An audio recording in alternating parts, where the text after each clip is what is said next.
Assalamualaikum warahmatullahi wabarakatuh. Nama saya Aditya Ansori. Di sini saya akan menjelaskan mengenai laporan usulan penelitian untuk praktikum rancangan penelitian kelas A dengan judul Pengaruh pemberian simbiotik ekstrak bawang putih dan Lactobacillus acidophilus terhadap kualitas eksterior telur pada ayam petelur periode produksi. Selanjutnya saya akan menjelaskan mengenai latar belakang penelitian. Usaha peternakan, khususnya ayam petelur, semakin berkembang pesat di Indonesia. Namun, produktivitas ayam ras petelur di Indonesia semakin menurun akibat sekapan panas dan bahan pakan yang tidak berkualitas atau berkualitas rendah. Nah, hal ini dapat menyebabkan ternak mengalami stres serta turunnya konsumsi dan daya cerna pakan. Akibatnya, produktivitas ayam dan kualitas eksterior telur juga menurun. Oleh karena itu, perlu dilakukan usaha untuk mengatasi kasus tersebut. Salah satu upaya yang dilakukan adalah dengan meningkatkan efisiensi pakan dengan memberikan pakan aditif berupa simbiotik.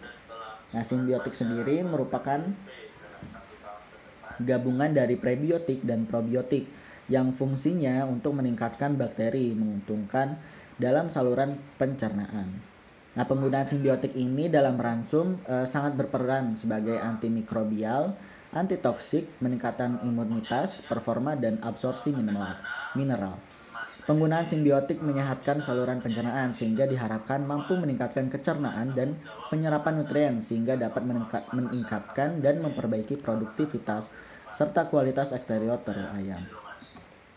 Adapun bawang putih merupakan tanaman yang mengandung fructoligosarida atau FOS dan antibakteri yakni senyawa alisin. Senyawa FOS sendiri sebagai substrat bagi bakteri dan dapat meningkatkan pertumbuhan bakteri menguntungkan dalam saluran pencernaan. Nah, oleh karena itu bawang putih digunakan sebagai antibakteri pada pakan ternak, dapat dikombinasikan dengan Lactobacillus acidophilus sebagai simbiotik. Lactobacillus acidophilus merupakan sumber probiotik berupa bakteri yang tahan terhadap alisin yang berasal dari mikroorganisme saluran pencernaan hewan maupun manusia. Nah, Lactobacillus acidophilus sendiri dalam campuran pakan ayam dapat berfungsi untuk meningkatkan mikroflora bermanfaat dalam saluran pencernaan, sehingga dapat menghambat pertumbuhan bakteri patogen dan meningkatkan cerna pakan.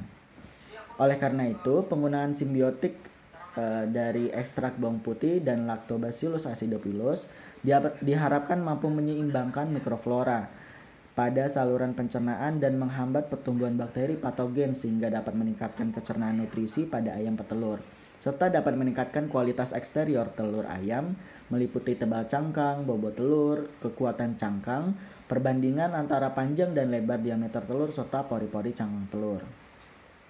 Berdasarkan hal di atas, maka dilakukan penelitian pengaruh pemberian simbiotik dan dari ekstrak bawang putih sebagai antibakteri dan Lactobacillus acidophilus sebagai sumber probiotik dalam pakan terhadap kualitas eksterior telur pada ayam petelur periode produksi. Adapun tujuan penelitian ini adalah untuk mengetahui pengaruh pemberian simbiotik dalam pakan ayam petelur periode produksi terhadap kualitas eksterior telur yang meliputi tebal cangkang, bobot telur, kekuatan cangkang, dan perbandingan antara panjang dan lebar diameter telur serta pori-pori cangkang telur. Manfaat penelitian ini yaitu memberikan manfaat dapat digunakan sebagai bahan referensi untuk penelitian selanjutnya, memberikan informasi dan wawasan untuk pengembangan ilmu dan mengoptimalkan penggunaan simbiotik pada pakan ayam petelur untuk meningkatkan produktivitas kualitas eksternal telur.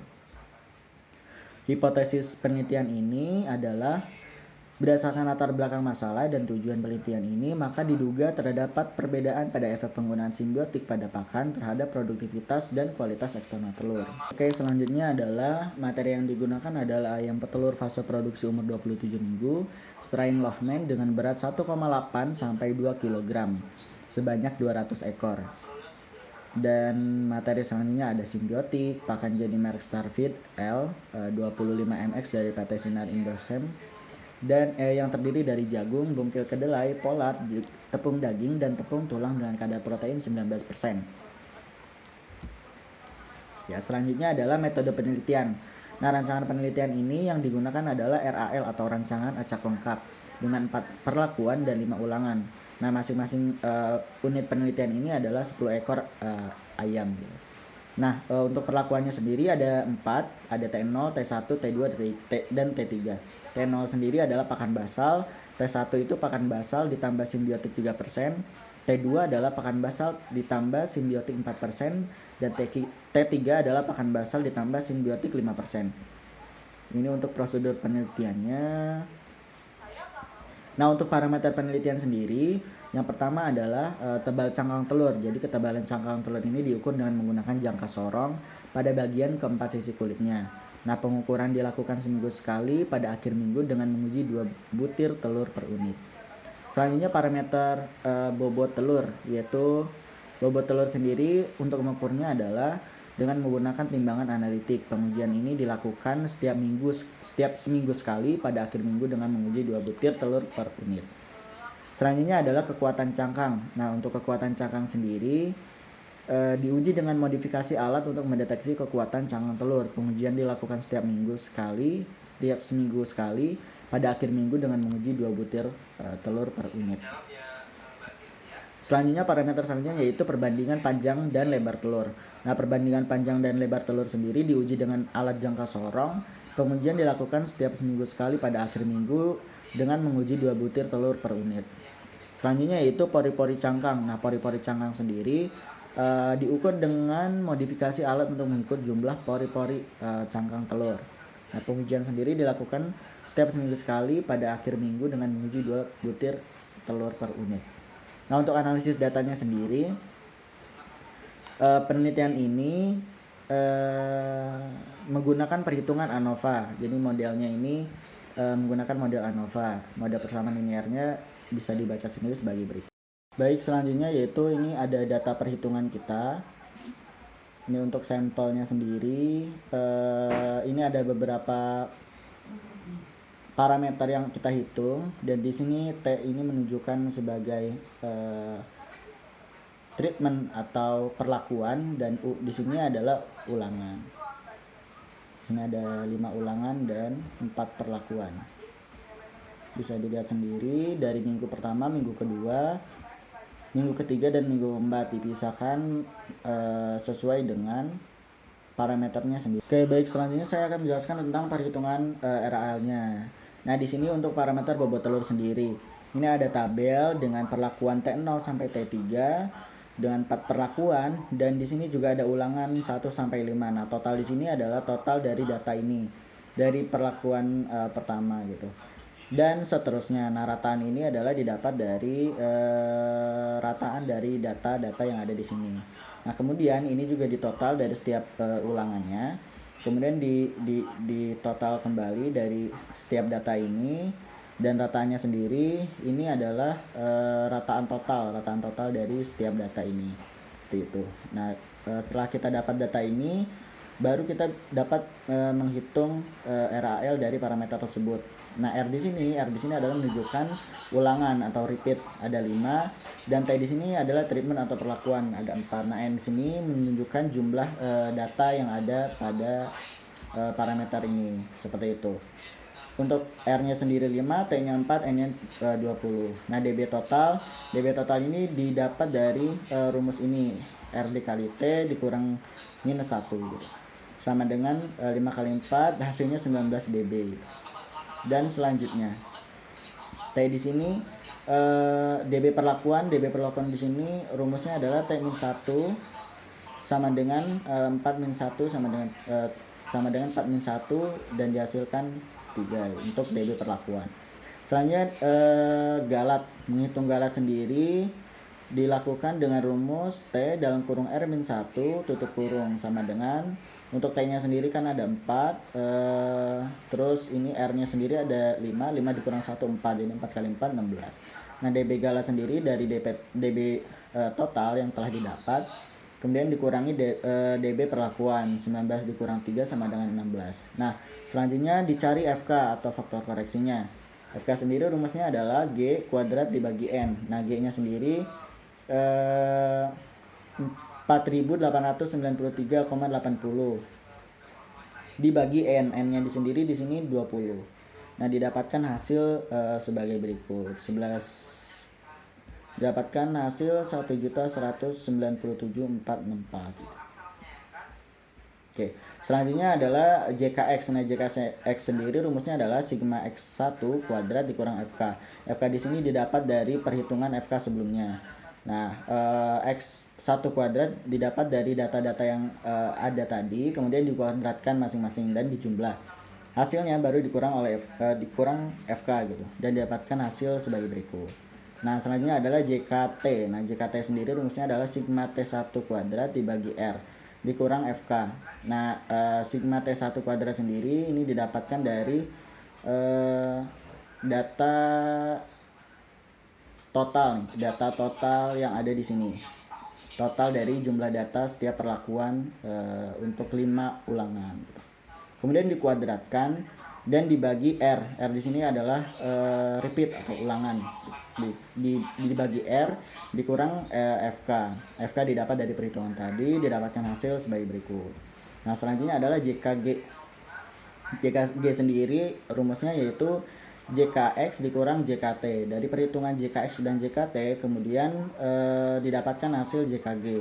Nah, KTT di sini atau KT perlakuan ini didapatkan dari hasil JKT dibagi T-1. JKT tadi dari hasil perlakuan ini, dari hasil perhitungan ini, kemudian dibagi T-1. T-1 ini T-nya adalah perlakuan dikurang 1, 3, dihasilkan data sebagai berikut. Nah, kemudian adalah KTG atau KT galat. Nah, KT galat sendiri diperoleh dari perhitungan JKG dibagi T dalam kurung R-1. Nah, JKG sendiri dihasilkan dari perhitungan sebelumnya. T sendiri adalah T sendiri adalah perlakuan, R itu ulangan, dan didapatkan hasil 16 gitu. Dan hasilnya untuk KT galat adalah sebagai berikut. Nah, setelah kita dapat perhitungan tadi, kemudian kita menghitung F hitung. Nah, F hitung sendiri rumusnya adalah KT perlakuan dibagi KT galat. Didapatkan hasil 2,659.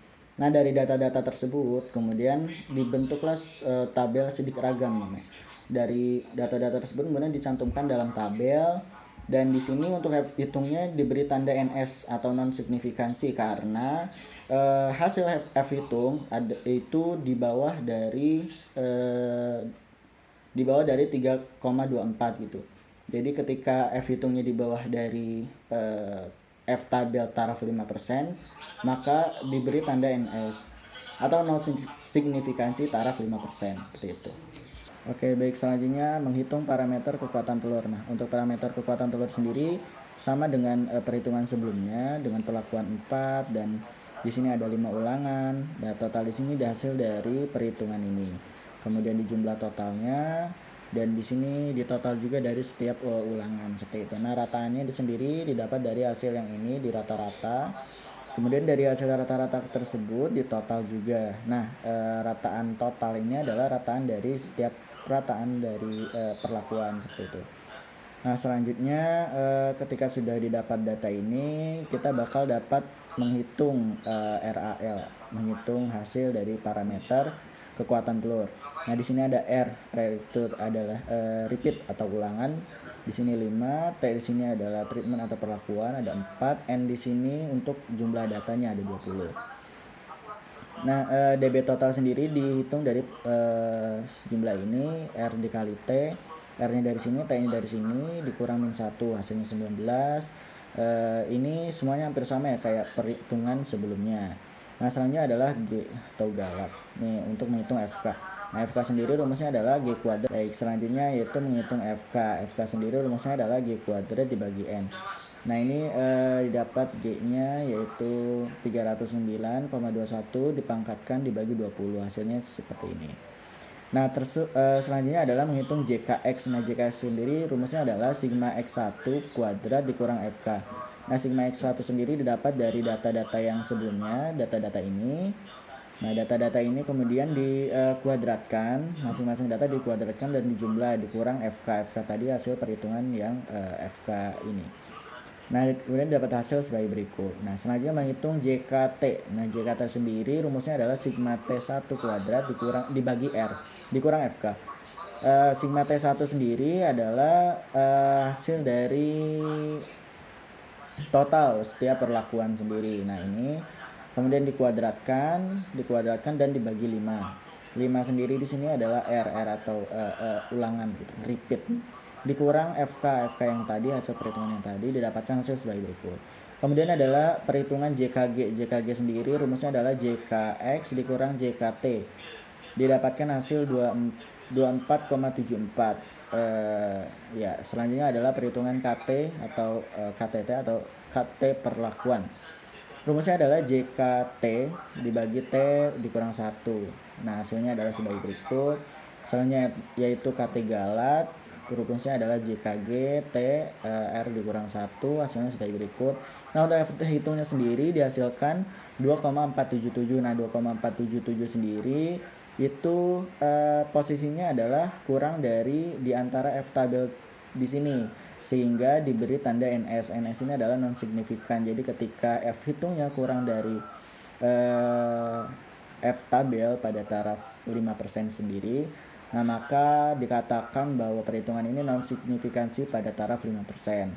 Selanjutnya parameter tebal cangkang. Parameter tebal cangkang hampir sama dengan perhitungan-perhitungan sebelumnya kayak gitu. Jadi kita lanjut aja. Nah, FK-nya sendiri dapatkan 34. Selanjutnya JKX sendiri rumusnya sama, didapatkan 0,009. JKT sendiri rumusnya sama, dari data tersebut didapatkan 0,003. JKG sendiri sama, didapatkan hasil sebagai berikut. Selanjutnya kita masuk ke F hitungnya sendiri. Nah, dari KT yang udah dihitung tadi, ini ada KT perlakuan dan KT galat, itu dibagi dan didapatkan hasil 2,173. Nah, dari hasil tersebut dalam tabel sidik ragam, tabel sidik ragam, bahwa 2,173 sendiri itu kurang dari F tabelnya. F tabelnya kisaran 5% yaitu 3,24 dan 1% 5,29, sehingga dikatakan bahwa F hitung di sini memiliki F hitung di sini yaitu non signifikan gitu. Jadi tambah non signifikan di sini. Nah, non signifikansi taraf 5%, jadi kan kurang dari 5% kayak gitu. Selanjutnya parameter berat cangkang atau BC. Perhitungannya sama kayak yang sebelum-sebelumnya, tabel ini sama, dibuat rataan total, dibuat total dari setiap perhitungan gitu. Untuk ulangannya sama, perhitungan ini sama dengan perhitungan sebelumnya, FK juga sama, didapatkan hasil 12.069. Dan JKX sendiri rumusnya sama, didapatkan hasil sebagai berikut. JKT sama, dapatkan hasil sebagai berikut. JKG hasilnya sebagai berikut. Nah, kemudian dapat KT perlakuannya. KT perlakuannya itu 0,9045. Dan KT galatnya didapatkan hasil 0,5486. Nah, dari hasil tersebut didapatkan F hitung. Dari rumus KT perlakuan dibagi KT galat. Ini dapat hasil ini. Nah, hasil ini kemudian kita referensikan dengan F tabel yaitu 5% dan 1%. Nah, F hitung sendiri itu didapatkan bahwa hasil hitungan tersebut itu berada kurang dari F tabel di taraf 5%. Ini kan batasnya adalah 3,24, sehingga 1,649 ini dibawa dari hasil ini, sehingga dapat dikatakan bahwa hasil perhitungan ini non signifikansi taraf 5% seperti itu. Ya, baik, selanjutnya itu parameter indeks telur. Nah, di sini perhitungannya sama ya, sama, tabelnya dapat sama, kemudian data-datanya doang yang berbeda seperti itu. Ini DB total, DB galat dan lain-lainnya sama perhitungannya. Nah, untuk FK-nya sendiri didapatkan hasil sebagai berikut. Jika X-nya dapat hasil sebagai berikut. Jika T-nya dapat hasil sebagai berikut. Perhitungannya rumusnya sama semua kayak gitu. JKG-nya juga dapat hasil berikut.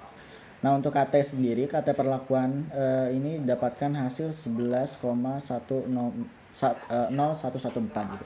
Nah, untuk KT galatnya sendiri dapatkan hasil sebagai berikut. Nah, F hitungnya sendiri itu dari hasil perhitungan KT galat dan KT perlakuan itu dapatkan hasil 0,6.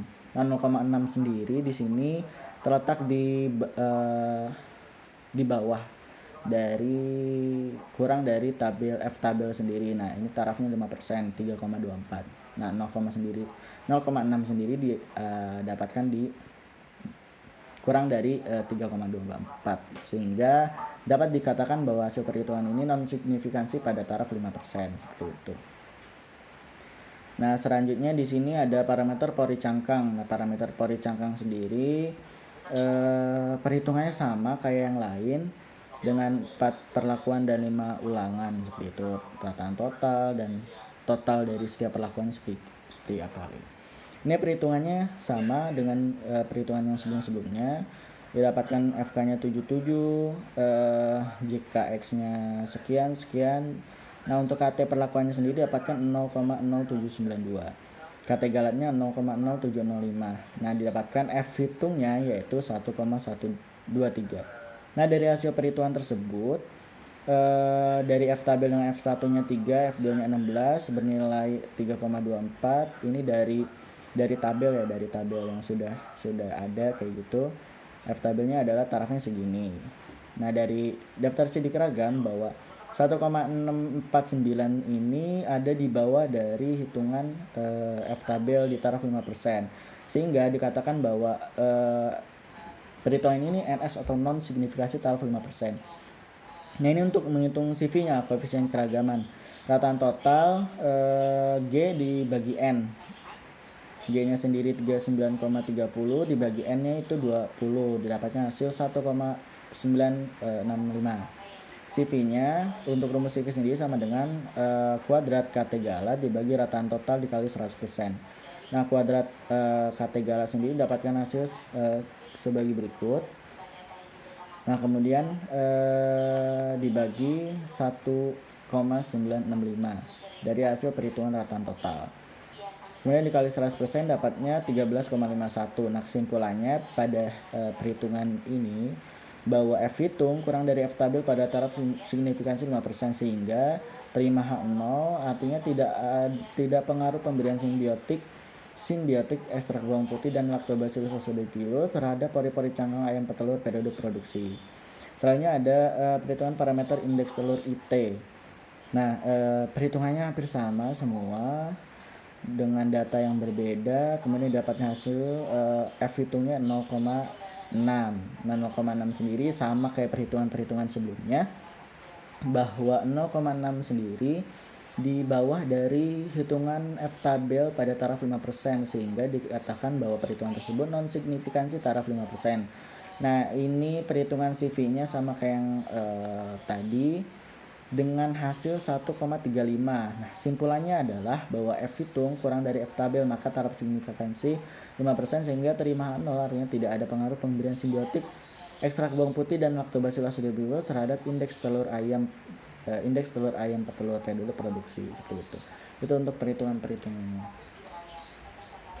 Terima kasih, mungkin sekian dari saya.